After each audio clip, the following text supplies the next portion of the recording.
श्री हरि श्री हरि श्री हरि। श्रीमद् भगवत सुधा सागर। Gita press, Gorakhpur. ओम क्लीं कृष्णाय गोविंदाय गोपी जन वल्लभाय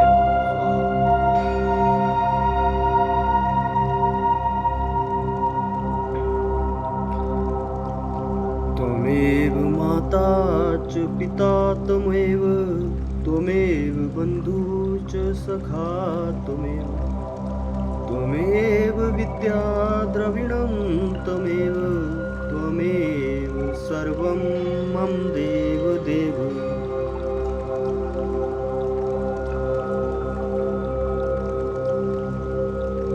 हे प्रभु, हे केशव, हे कुंज बिहारी, तू मुझे इतनी शक्ति दे कि मैं इस संसार रूपी दलदल में रहकर तेरी उस परम आनंदमय करुणा का पात्र बनकर तुम्हारे उस शुद्ध सच्चिदानंदन स्वरूप को अपने चित्त में अनुभव कर तुम्हारे दर्शन की अभिलाषा को इस जन्म में पूर्ण कर अपना यह मनुष्य जन्म सफल बना सकूं।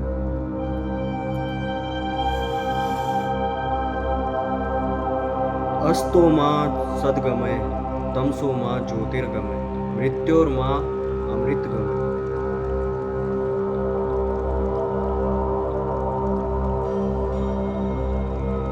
नमस्ते दोस्तों, कैसे हो आप सब? मुझे लगता है आप सब सुख में, आनंद में होंगे। श्रीमद् भगवत गीता का पहला अध्याय, जिसमें हमने पार्ट 1 में देव ऋषि नारद की भेंट भक्ति से को गोरखनाथ गीता प्रिंटिंग प्रेस में छपी इस बुक में पढ़ा था। पार्ट 2 में हम आगे की कहानी को पढ़ेंगे। तो शौनक जी ने पूछा,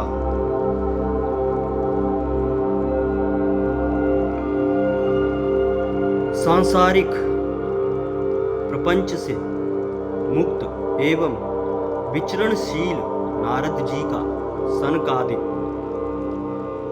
के साथ संयोग कहाँ हुआ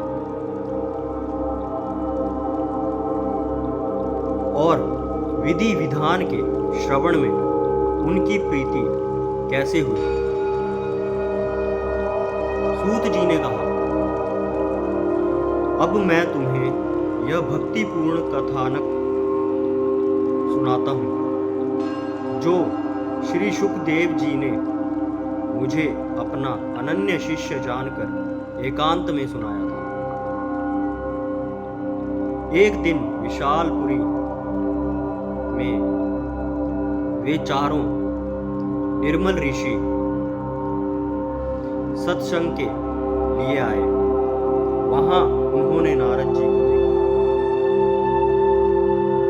सनकादि ने पूछा, ब्राह्मण, आपका मुख उदास क्यों हो रहा है? आप चिंतातुर कैसे हैं? और इतनी जल्दी जल्दी आप कहाँ जा रहे हैं? आपका आगमन कहाँ से हो रहा है?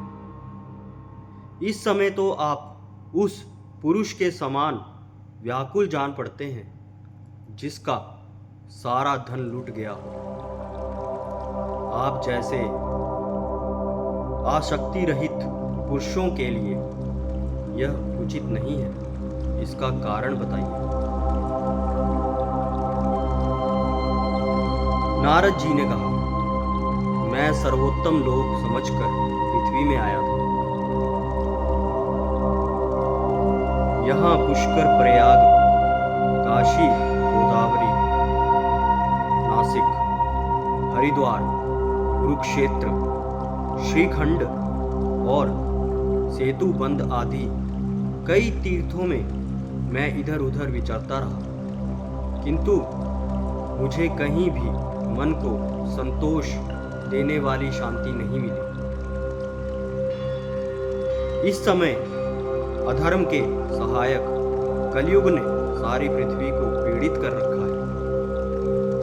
अब यहाँ सत्य, तप, शौच, बाहर भीतर की पवित्रता, दया, दान आदि कुछ भी नहीं है।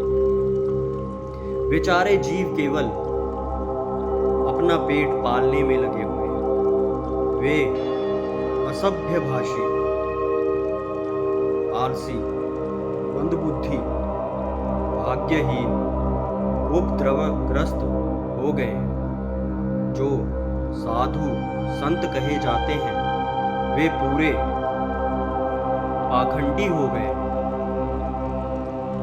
देखने में तो वे विरक्त हैं, किंतु स्त्री धन आदि सभी का परिग्रह करते हैं। घरों में स्त्रियों का राज्य है। साले सलाहकार बने हुए हैं। लोभ से लोग कन्या विक्रय करते हैं और स्त्री पुरुषों में कलह मचा रहता है। ये सच है। कलयुग में अभी के समय में तो ये सब कुछ चल ही रहा है और स्त्री पुरुषों में कलह मचा रहता है। महात्माओं के आश्रम, तीर्थ और नदियों पर यवनों, विधर्मियों का अधिकार हो गया। उन दुष्टों ने बहुत से देवालय भी नष्ट कर दिए हैं। इस समय यहाँ ना कोई योगी है, ना सिद्ध है, ना ज्ञानी है और ना सत्कर्म करने वाला ही है। सारे साधन इस समय कली रूप दावान लसे जलकर भस्म हो गए हैं। इस कलयुग में सभी देशवासी बाजारों में अन्न बेचने लगे हैं। ब्राह्मण लोग पैसा लेकर वेद पढ़ाते हैं और स्त्रियां वैश्यवृत्ति से निर्वाह करने लगी। इस तरह कलयुग के दोष देखता और पृथ्वी पर विचरता हुआ मैं यमुना जी के तट पर पहुंचा, जहां भगवान श्री कृष्ण की अनेकों लीलाएं हो चुकी हैं। मुनिवरों सुनिए, वहां मैंने एक बड़ा आश्चर्य देखा। वहां एक युवती स्त्री खिन्न मन से बैठी थी। उसके पास दो वृद्ध पुरुष अचेत अवस्था में पड़े जोर जोर से सांस ले रहे थे। वह तरुणी उनकी सेवा करती हुई कभी उन्हें चेत कराने का प्रयत्न करती और कभी उनके आगे रोने लगती थी।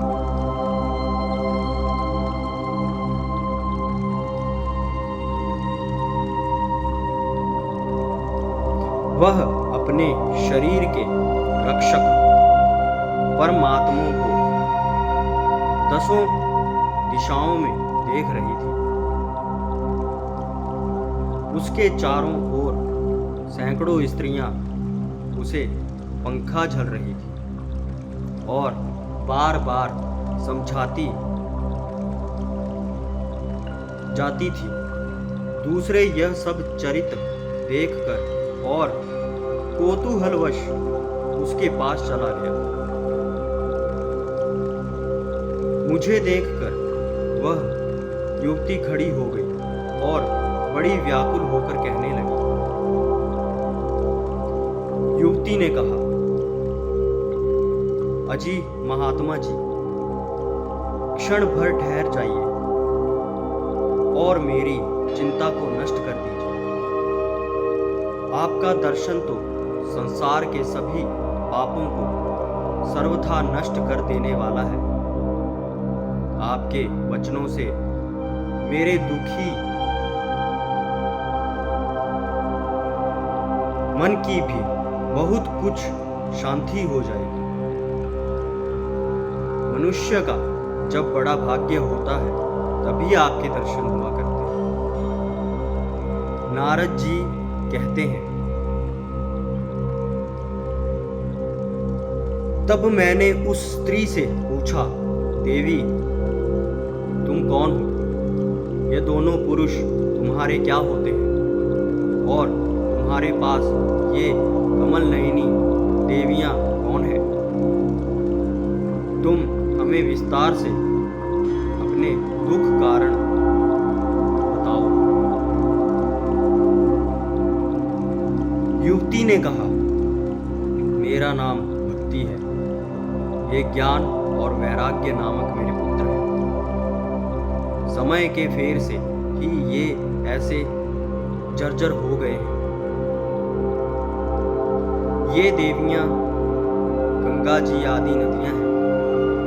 ये सब मेरी सेवा करने के लिए ही आई हैं। इस प्रकार साक्षात देवियों के द्वारा सेवित होने पर भी मुझे सुख शांति नहीं है। तपोधन, अब ध्यान देकर मेरा वृत्तांत सुनो। मेरी कथा वैसे तो प्रसिद्ध है, फिर भी उसे सुनकर आप मुझे शांति प्रदान करें। मैं द्रविड़ देश में उत्पन्न हूँ। कर्नाटक में बड़ी, कहीं कहीं महाराष्ट्र में सम्मानित हुई, किंतु गुजरात में मुझको बुढ़ापे ने आ घेरा। वहाँ घोर कलयुग के प्रभाव से पाखंडियों ने मुझे अंग भंग कर दिया। चिरकाल तक यह अवस्था होने के कारण मैं अपने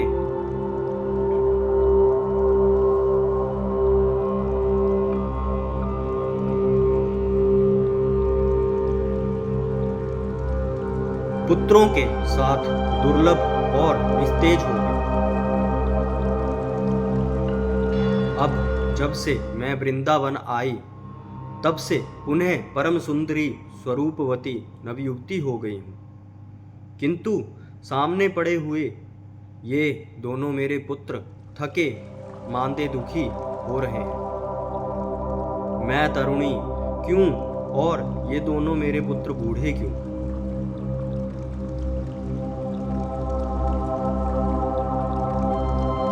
हम तीनों साथ साथ रहने वाले हैं, फिर वह विपरीतता क्यों? होना तो यह चाहिए कि माता बूढ़ी हो और पुत्र तरुण हो। इसी से मैं आश्चर्यचकित चित्त से अपनी इस अवस्था पर शोक करती रहती हूँ। आप परम बुद्धिमान एवं योग निधि हैं। इसका क्या कारण हो सकता है, बताइए। नारद जी ने कहा, साध्वी, मैं अपने हृदय में ज्ञान दृष्टि से तुम्हारे संपूर्ण दुख का कारण देखता हूं। तुम्हें विषाद नहीं करना चाहता। श्री हरि तुम्हारा कल्याण करेंगे। सूत जी कहते हैं, मुनिवर नारद जी ने एक क्षण में ही उसका कारण जानकर कहा। नारद जी ने कहा, देवी सावधान होकर सुनो। यह दारुण कलयुग, इसी से इस समय सदाचार, योग मार्ग और तप आदि सभी लुप्त हो गए हैं। लोग शठता और दुष्कर्म लगकर अघासुर बन रहे हैं। संसार में जहां देखो वहां सत्पुरुष दुख में मलान है। और दुष्ट सुखी हो रहे हैं। इस समय जिस बुद्धिमान पुरुष का धैर्य बना रहे वही बड़ा ज्ञानी या पंडित है। पृथ्वी क्रमशः प्रतिवर्ष शेष जी के लिए घर रूपी होती जा रही है। अब यह छूने योग्य तो क्या देखने योग्य भी नहीं रह गई है, और ना इसमें कई मंगल ही दिखाई देता है। अब किसी को पुत्रों के साथ तुम्हारा दर्शन भी नहीं होता।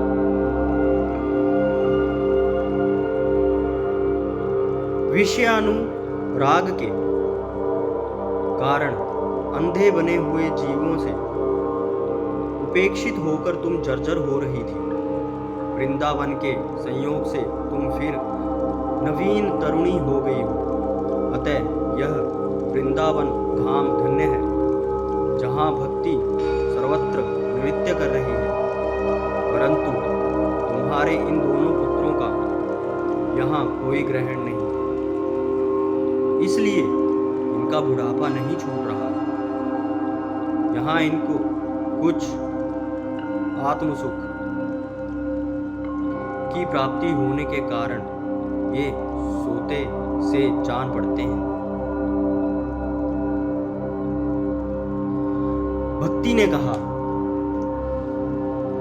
राजा परीक्षित ने इस पापी कलयुग को क्यों रहने दिया? इसके आते ही सब वस्तुओं का सार ना जाने कहाँ चला गया।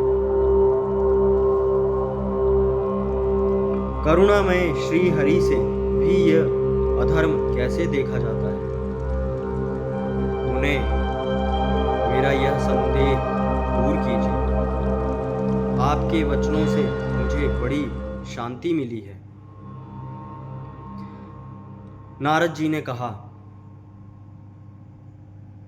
बाले, यदि तुमने पूछा है तो प्रेम से सुनो। कल्याणी, मैं तुम्हें सब बताऊंगा और तुम्हारा दुख दूर हो जाएगा। जिस दिन भगवान श्री कृष्ण का इस भूलोक को छोड़कर अपने परम पद को पधारे, अपने परम धाम को चले गए, उसी दिन से यहाँ संपूर्ण साधनों में बाधा डालने वाला कलयुग आ गया।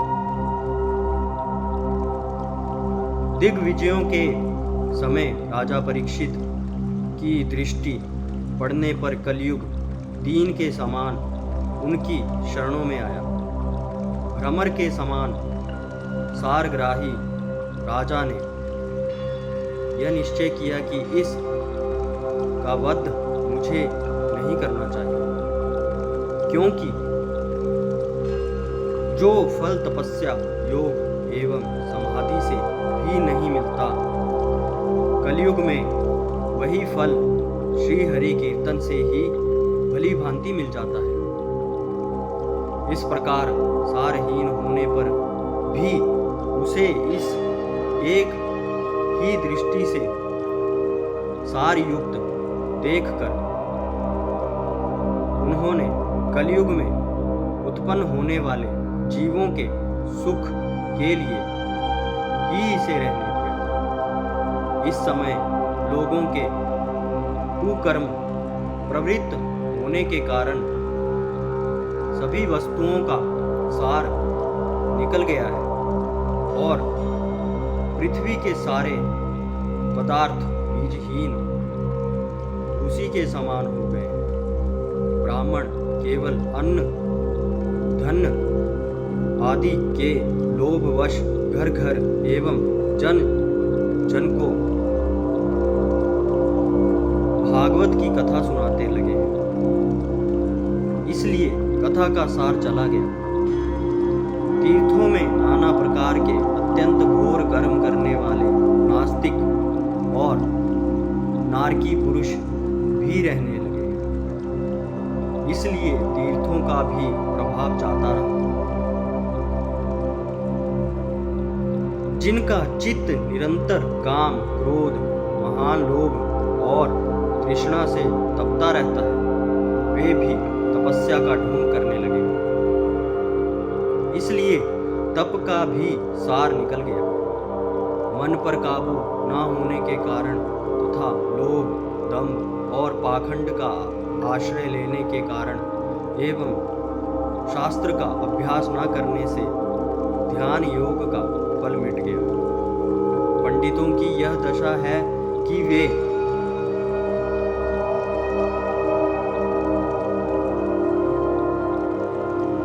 अपनी स्त्रियों के साथ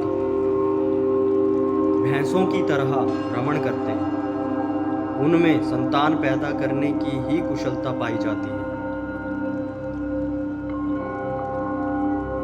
मुक्ति साधन में वे सर्वथा अकुशल है। संप्रदाय अनुसार प्राप्त हुई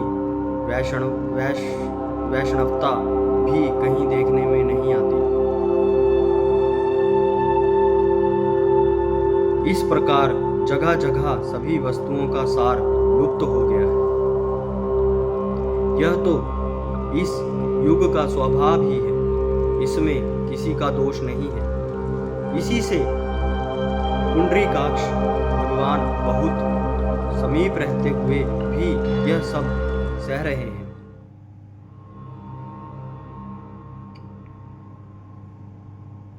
तो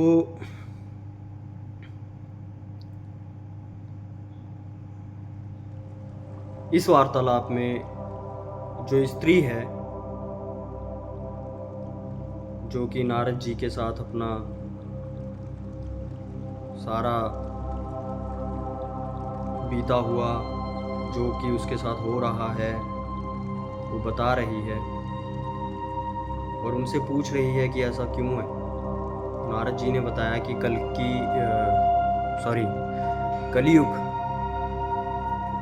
कलयुग की वजह से ये सब कुछ हो रहा है। कहते हैं कि गीता जो है ना, उसको जो पढ़ता है या सुनाता है उसके कई दुख खत्म हो जाते हैं। और इसमें हमारा पास्ट, प्रेजेंट और फ्यूचर सब कुछ है। तो मेरा काफ़ी टाइम से मन था इसको पढ़ने का, सोचा आपको भी सुनाऊं। पहला अध्याय अभी चल रहा है, पार्ट 1। इससे पहले वाली जो वीडियो थी जिसको मैंने नाम पार्ट 1 दिया है, वहाँ से शुरू होती है अध्याय 1 की कहानी जो भी चल रही है अभी तक। इस वीडियो में मैंने पार्ट 2 में जो भी नारद जी जो स्त्री है इनके बीच जो भी बात हो रही है, ये स्त्री जो है ये भक्ति है जो हमारे अंदर होती है, भक्ति। इसके 2 बेटे हैं, एक का नाम ज्ञान है, ज्ञान मतलब नॉलेज, और दूसरे का नाम वैराग्य, जो कि खत्म हो रहे हैं। इसके बारे में चर्चा चल रही है कि ऐसा क्यों हो रहा है। वृंदावन आने के बाद मैं फिर से जवान हो गई और मेरे बेटे बूढ़े होते जा रहे हैं। तो नारद जी बता रहे हैं कि ये कलयुग की मार है। धीरे धीरे समझ में आएगा मुझे भी, आपको भी। आप चाहें तो खुद भी पढ़ सकते हो ये बुक लेकर, इसको डाउनलोड करके। बाकी मैं जल्दी ही पार्ट 3 में मिलूँगा आपके साथ। पार्ट 1 और पार्ट 2 ज़रूर देखो, सुनो, मुझे सपोर्ट करो। मुझसे जो भी गलतियां हो रही हैं उनके लिए मैं पहले ही माफ़ी मांग चुका हूँ कि मुझसे कोई भी गलती होगी तो उसके लिए मुझे माफ़ कर देना, क्योंकि मुझे काफ़ी कुछ सीखना है अभी। वीडियो के लिए भी, जो मैं पढ़ रहा हूँ उसके लिए भी काफ़ी कुछ समझना है अभी। तो गलतियाँ हो ही जाती हैं। अगर मुझसे कोई गलती होती है या हो रही है तो प्लीज़ कमेंट में मुझे बताइए, मैं उसको सुधारूँगा। और आने वाली वीडियो को मैं और भी अच्छे से अब अपने पढ़ने के तरीके को भी और अच्छा करूँगा, वीडियो भी अच्छे से बना के आपको यूट्यूब के ऊपर मिलेगी मेरी वीडियोस। तो मुझे सपोर्ट कीजिए, मेरे चैनल को सब्सक्राइब कीजिए, मेरी वीडियो को लाइक कीजिए। कुछ अगर आपका सजेशन हो तो कमेंट कीजिए, मुझे बताइए हर चीज़ के बारे में, जो भी मुझे करनी चाहिए या वीडियो में ऐसा होना चाहिए था। हो सके तो वीडियो को शेयर भी कीजिए। आप सबका बहुत बहुत धन्यवाद। जय श्री राम, जय श्री श्याम।